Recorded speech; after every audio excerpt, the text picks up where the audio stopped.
50 years after Elton John lamented how sorry seems to be the hardest word, it seems there are still plenty who struggle with the not-so-simple act of apologising. Look no further than the Prime Minister, who's refusing to venture those 5 little letters to Christine Holgate after needlessly raging against her in Parliament late last year.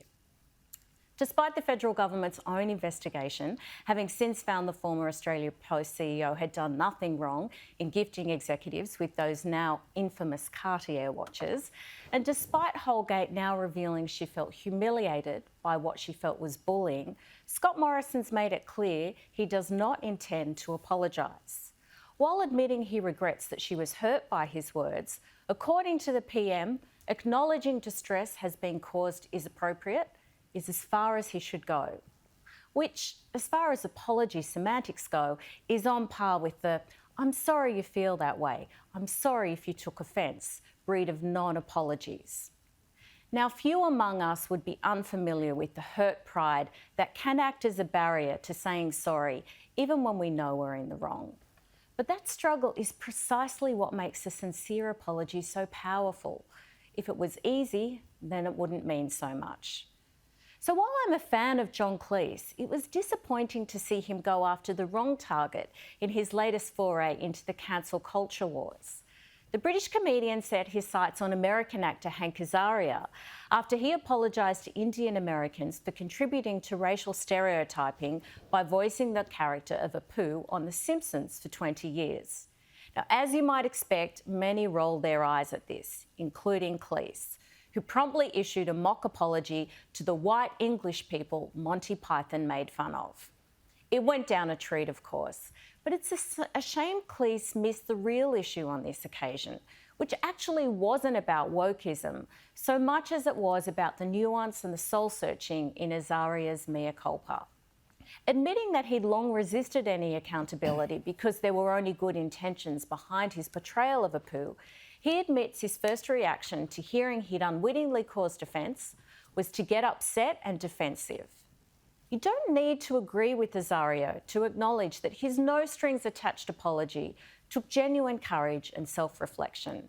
And as with episodes of Fawlty Towers that shine a light on poor human behaviour by portraying them, we need to see more of that, not less.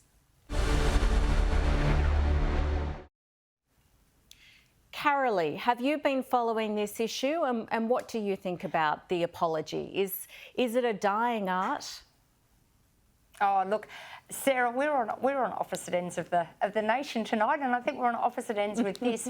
I've got to say to you, there's always good biffo anyway, and we're 2 women, hey? So someone will put it on Twitter that the blonde and the brunette are having a biffo.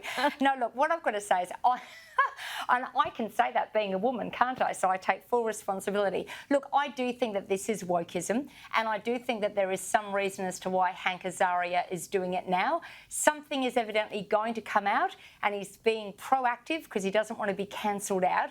Never mind about the nuance and the soul-searching. I mean, he was on there for 20 years. What's he going to do? Hand back his salary for the last 20 years from The Simpsons and give it to an Indian charity? Is he going to forgo his royalties? I mean, it is just ridiculous. That tweet that was up there by John Cleese, most mainstream people understand what that meant. And, you know, there are times to apologise and times not to.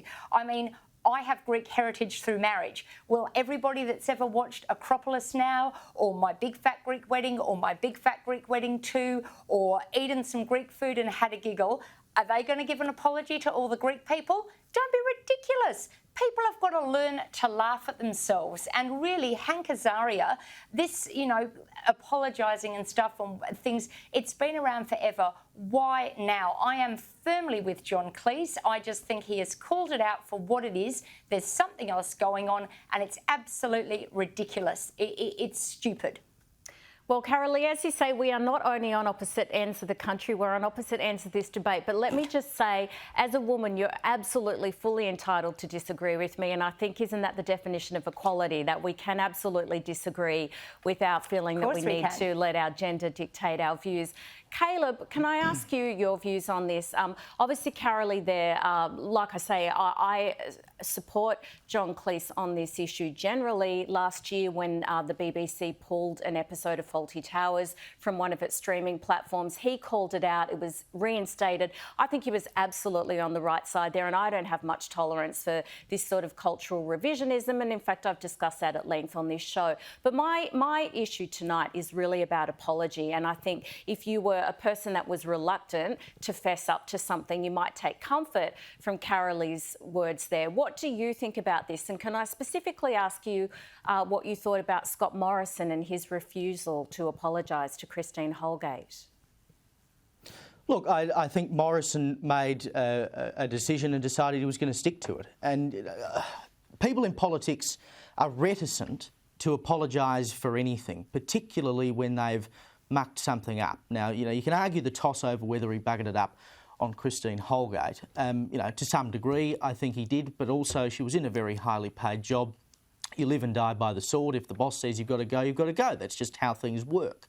But in general in politics, when someone does something wrong, they never, ever apologise. And I don't know whether politicians realise that if they bugger something up, using government planes to go and have a look at properties in Queensland, for instance, or riding around in a helicopter when you shouldn't have done it. If you come out immediately and say, look, I misjudged this, I got it wrong, I'm going to repay the money now, I didn't mean any harm by it, I'm very sorry, everyone would go, thank you very much, and move on.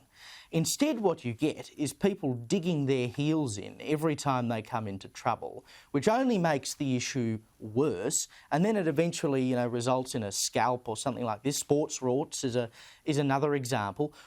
Why do politicians never want to apologise for anything? I think it points to a culture of entitlement to some degree. They just don't want to say they got it wrong. And I'm not necessarily sure that Morrison has to apologise in this case, but in general, I don't think it's something that pollies like to do. Yeah, I mean, perhaps it's, Michael, a fear that to admit is to admit vulnerability and culpability, and then, of course, you become damaged goods in the eyes of the electorate, and I think that's my issue. I'm sure on this, on the merits of what I've discussed tonight, you probably will make it 3 against 1. I'm sure probably firmly side with Morrison and Cleese over me. Don't disappoint me by not doing that. But what about this more general issue of apologies? Do you think that we should be in a society where a politician can fess up, make a sincere apology, and that doesn't undermine them? And this is part of the problem. Lamenting what I was saying before. Too often we end up with a situation where our political class back themselves into a corner and then they double down instead of simply saying, look, I got it wrong and now let's recalibrate and go forward. And as a result, we all lose. I mean, it's happened a million times. And we're very unforgiving as a populace. The media, they love writing someone up and then chopping them down. That's what we do. True. And I think it's a horrendous mistake, but we do it. And as a result, we get someone who might be a Prime Minister, for example, they make a bad call. Instead of allowing them to say, look, that didn't work out as planned, let's recalibrate. As, for example, Boris Johnson's had to do and done successfully in Britain with COVID, we say, all right, well, you've got to go because you made a mistake. I mean, it's just ridiculous, it's childish, it's foolish. But so I agree with you on that. I agree with you on Scott Morrison. I think there's a lot more to the Christine Holgate story than the government are letting on, and I think a lot of it's probably got to do with a push behind the scenes to privatise aspects of Australia Post, and it's got nothing to do with Christine Holgate being a woman. It's just the fact that she seemed not in favour of the privatisation aspect. Elements of the coalition, I think in their DNA, love it, and as a result, she was just the person in the road. I suspect that, and then it's, how do we get rid of her? Oh, remember those watches? Yeah, right, bring them out. Yeah. So I think that's my hunch. I've got no information, that's my hunch on that. On the Apu saga, I mean, look, the problem with this is a Western world problem. This is navel-gazing in the Western world. No other country in the world gives a stuff about this sort of stuff. And I'd imagine in India, for example, where there would be a lot of people who are real Apus, there would be people of Indian heritage playing white characters in soap operas, in comedies, in cartoons, voicing them and having a good old laugh, and no one in Mumbai or Bombay gives a damn. I mean, this is the Western world. I agree, we should apologise for more than we do. But as a culture, I think we're apologising too readily for things that perhaps our great-great-great-grandfathers and mothers did, for which we have no responsibility and can do nothing about. What about in this situation, though, where that Hank Azaria spent, as Carolee's point, he voiced his character for 20 years and he spent the first good 19 years of that saying, come on, get a sense of humour, you're all wrong. A lot of the same reasons that you've just articulated now. But at some point he did hear from people, particularly in the Indian American community, that they did actually find that characterisation hurtful. He heard that, directly, and he started to revise his opinion. Like I say, whether or not you agree with it, if the fact that he has made a decision that's come at some expense to himself, he did actually give up that job, so he has put his money where his mouth is. Don't we think it's a little bit easy, though, to mock that and ridicule that and say, oh, here we go, more self-flagellation? Look, if he had only had the job for a week and had one paycheck, I'd take it more seriously. He's a multi-squillionaire. He can afford to be sorry.